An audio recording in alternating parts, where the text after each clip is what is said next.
Bird ringing. A bird banding is the attachment of a small, individually numbered metal or plastic tag to the leg or wing of a wild bird to enable individual identification. This helps in keeping track of the movements of the bird and its life history. It is common to take measurements and examine conditions of feather moult, subcutaneous fat, age indications and sex during capture for ringing. The subsequent recapture or recovery of the bird can provide information on migration, longevity, mortality, population, territoriality, feeding behaviour, and other aspects that are studied by ornithologists. Other methods of marking birds may also be used to allow for field-based identification that does not require capture. History. The earliest recorded attempt to mark a bird was made by Quintus Fabius Pictor and marked whispers (recapture). These Roman officers, during the Punic Wars around 218–201 BC, were sent a crow by a besieged garrison, which suggests that this was an established practice.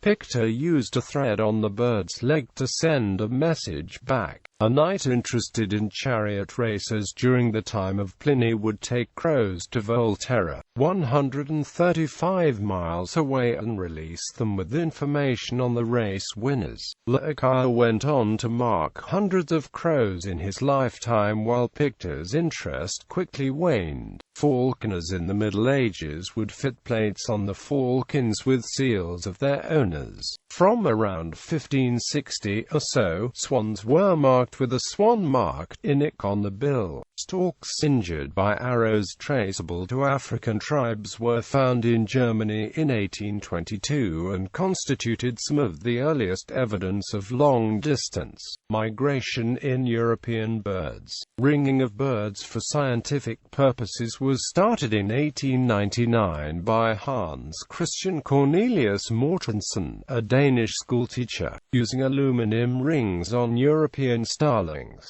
The first banding scheme was established in Germany by Johannes Thienemann in 1903 at the Rossitten Bird Observatory on the Baltic coast of East Prussia. This was followed by Hungary in 1908, Great Britain in 1909, Yugoslavia in 1910, and the Scandinavian countries between 1911 and 1914. In North America, John James Audubon and Ernest Thompson Seton were pioneers, although the method of marking birds was different from modern ringing. Audubon tied silver threads onto the legs of young eastern phoebes in 1803, while Seton marked snow buntings in Manitoba with ink in 1882. Paul Barch of the Smithsonian Institution is credited with the first modern banding in the U.S. He banded 23 black-crowned night herons in 1902. Leon J. Cole of the University of Wisconsin founded the American Bird Banding Association in 1909. This organization oversaw banding until the establishment of federal programs in the U.S. and Canada pursuant to the Migratory Bird Treaty of 1918. Terminology and techniques. Bird ringing is the term used in the UK and in some other parts of Europe, while the term bird banding is more often used in the USA and Australia. Organized ringing efforts are called ringing or banding schemes, and the organizations that run them are ringing or banding authorities. Those who ring or band birds are known as ringers or banders, and they are typically active at ringing or banding stations. Birds may be captured by being taken as young birds at the nest, or as adults, captured in fine mist nets, baited traps, Heligoland traps, dragnets, cannon nets, or by other methods. Raptors may be caught by many methods, including Balchatri traps. When a bird is caught, a ring of suitable size is attached to the bird's leg, and has on it a unique number, as well as a contact address. The bird is often weighed and measured, examined for data relevant to the ringer's project, and then released. The rings are very light, and are designed to have no adverse effect on the birds. Indeed, the whole basis of using ringing ringing to gain data about the birds is that ringed birds should behave in all respects in the same way as the unringed population. The birds tagged can then be identified when they are retrapped or found dead. Later, when a ringed bird is found, and the ring number read and reported back to the ringer, a ringing authority, this is termed a ringing recovery control. The finder can contact the address on the ring, give the unique number, and be told the known history of the bird's movements. Some national ringing banding authorities also accept reports by phone or on official websites. The organizing body, by collating many such reports, can then determine patterns of bird movements for large populations. Non-ringing banding scientists can also obtain data for use in bird-related research. At times in North America, the bands have just a unique number that is recorded along with other identifying information on the bird. If the bird is recaptured, the number on the band is recorded as a retrap. All band numbers and information on the individual birds are then entered into a database, and the information often shared throughout North American banding operations. This way, information on retrapped birds is more readily available and easy to access. Equipment used in bird banding. Introduction. When deciding on bird banding equipment, one must decide what species of bird they'd like to focus on. Many of the supplies used during an operation are determined by how big a bird is. The essential equipment includes the textbook Identification Guide to North American Birds by Peter Pyle, mist nets, banding pliers, leg gauge, wing ruler, and a digital scale. However, before starting a bird banding operation, a permit is necessary to purchase all of the equipment. This will then be taken into consideration that all the equipment purchased must be made to last, be efficient, safe on the birds, and easy for anyone to use. Textbook. The Textbook Identification Guide to North American Birds Part 1 and 2 by Peter Pyle is meant to help along during the banding process. Part 1 focuses on bird families of Columbidae to Placida. This book includes data for 395 species and 857 subspecies, that goes into details about how to determine plumage, moult patterns, measurements, sexing, and aging information. Part 2 focuses on bird families of Anatidae to Alcidae. This book includes 310 species and 276 subspecies of waterbirds, falconiformes, and gallinaceous birds. The guide is meant for beginners and experts who need a little refresher in determining the morphology of the specific bird. Some other textbook that focus on bird banding but looks into all types of birds around the world includes Bird Trapping and Bird Banding, a handbook for trapping methods all over the world by Hans Bubb. Mist nets. Mist net come in a variety of sizes and lengths according to the bird size. All nets are made from a black nylon material and come with 4 shelves to catch the birds once they fly into the net. When purchasing a mist net for sparrows, the height usually stays the same at 2.7 meters but varies in width at 6 meters to 18 meters at a 30 millimeters mesh. Determining net size for large sparrows to jays at 2.6 meters high and varying in widths at 6 meters to 18 meters at a 38 millimeters mesh. If the study requires the banding of large owls, a specific net is required, and it is made with a heavier material to withstand the talons of the owl. At 60 millimeters mesh. Banding hawks also requires a heavier material at 100 mm or 127 mm mesh. However, some nets for larger birds include an additional shelf at 5 instead of 4. Banding pliers. Banding pliers are an essential tool that helps place the band around a bird's leg. These pliers come in different sizes as determined by how wide a bird's leg is. Pliers are sized between 0A1, A2 to 3, and 3B, 3A, and 4. Leg gauge. The band size is determined by using the leg gauge. A leg gauge is placed around the bird's leg, which determines the circumference of the leg. After identifying the size of a band, it is then placed on around the leg with the help from the banding pliers. In Australia, band size range from 1 to 15, plus special sizes for birds whose leg shapes require special bands, such as parrots and pelicans. Wing ruler. When looking through the pile textbooks, some birds can be identified by the wing cord. The next essential piece of equipment is the wing ruler, which is used to determine the length of the wing for data collection, research purposes, or determining species.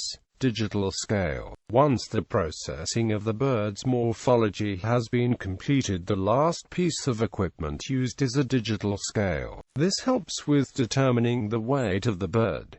This is the last step before releasing the bird. Limitations. Certain bird species are for various reasons unsuitable for ringing. In some countries, such as Australia, there exist laws prohibiting banding of such species. Many very large birds, such as retides, flamingos and the largest swans, are extremely difficult to band because the cost of making a band which is capable of securely fitting the strong, heavy legs is prohibitive. At the other extreme, the smaller species of river and tree kingfishers, tuddies and certain lories, have such narrow tarsi that no band can be securely placed around it without imposing danger to blood circulation. With some game birds, such as the Indian peafowl, spurs on the legs interfere with the bands, which thus can cause injury to the birds. Many species of cockatoo, which even if able to be banded require special bands to fit the unique shape of the legs, will crush bands with their powerful bills and claws.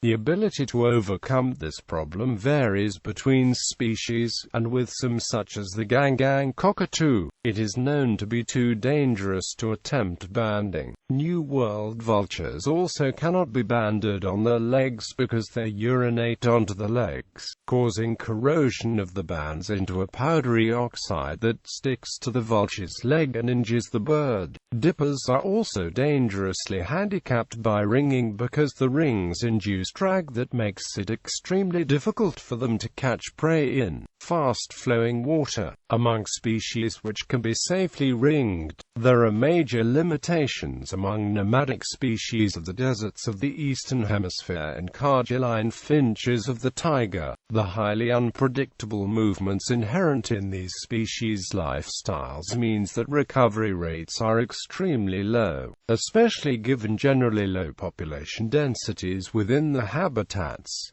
Similar schemes, wing tags. In some surveys involving larger birds such as eagles, brightly colored plastic tags are attached to birds' wing feathers. Each has a letter or letters, and the combination of color and letters uniquely identifies the bird. These can then be read in the field through binoculars, meaning that there is no need to retrap the birds. Because the tags are attached to feathers, they drop off when the bird molts. Another method is imping in a brightly colored false feather instead of a natural feather. A patagial tag is a permanent tag held onto the wing by a rivet punched through the patagium. Radio transmitters and satellite tracking, where detailed information is needed on individual movements. Tiny radio transmitters can be fitted onto birds. For small species, the transmitter is carried as a backpack fitted over the wing bases, and for larger species it may be attached to a tail feather or looped to the legs.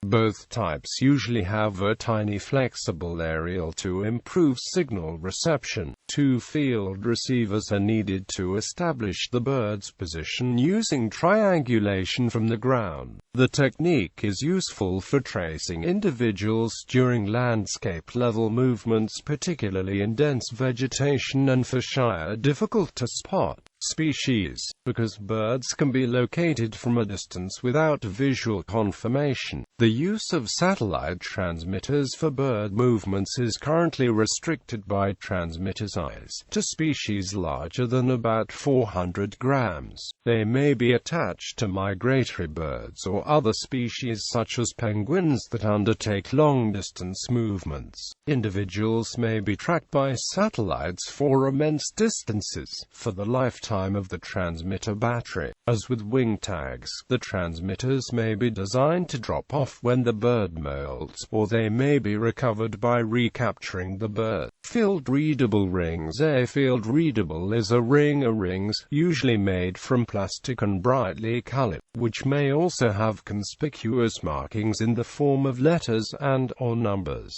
They are used by biologists working in the field to identify individual birds without recapture and with a minimum of disturbance to their behavior. Rings large enough to carry numbers are usually restricted to larger birds, although if necessary small extensions to the rings bearing the identification code allow the use on slightly smaller species. For small species, individuals can be identified by using a combination of small rings of different colors, which read in a specific order. Most color marks of this type are considered temporary, and individuals are usually also fitted with a permanent metal ring. Leg flags. Similar to colored rings are bands of leg flags, usually made of davik and used in addition to numbered metal bands. Although leg flags may sometimes have individual codes on them, the more usual use is to code for the sites where the birds were banded in order to elucidate the migration routes and staging areas. The use of color-coded leg flags is part of an international program originated in Australia in 1990 by the countries of the East Asian, Australasian flyway to identify important areas and routes used by migratory waders. Other markers. Head and neck markers are very visible, and may be used in species where the legs are not normally visible. Nasal discs and nasal saddles can be attached to the culmen with a pin looped through the nostrils in birds with perforate nostrils. They should not be used if they obstruct breathing. They should not be used on birds that live in icy climates, as accumulation of ice on a nasal saddle can plug the nostrils. Neck collars made of expandable, non-heat conducting plastic are very useful for larger birds such as geese. Some results. An Arctic tern ringed as a chick not yet able to fly on the Farne Islands off the Northumberland coast in eastern Britain in summer 1982. Reached Melbourne, Australia in October 1982. A sea journey of over 22,000 kilometers in just 3 months from fledging. A Manx shearwater ringed as an adult breeding on Copeland Island, Northern Ireland, is currently the oldest known wild bird in the world. Ringed in July 1953, it was retrapped in July 2003, at least 55 years old. Other ringing recoveries have shown that Manx shearwaters migrate over 10,000 kilometers to waters off southern Brazil and Argentina in winter, so this bird has covered a minimum of 1 million kilometers on migration alone. Another bird nearly as old, breeding on Bardsey Island off Wales, was calculated by ornithologist Chris Mead to have flown over 18 million kilometers during its life. Ringing activities are often regulated by national agencies, but because ringed birds may be found across countries, there are consortiums that ensure that recoveries and reports are collated. In the UK, bird ringing is organised by the British Trust for Ornithology. In North America, the U.S. Bird Banding Laboratory collaborates with Canadian programs and since 1996 partners with the North American Banding Council. The European Union for Bird Ringing consolidates ringing data from the various national programs in Europe. In Australia, the Australian Bird and Bat Banding Scheme manages all bird and bat ringing information, while SAFRING manages bird ringing activities in South Africa. Bird ringing in India is managed by the Bombay Natural History Society. The National Centre for Bird Conservation (CEMAVE) coordinates a national scheme for bird ringing in Brazil.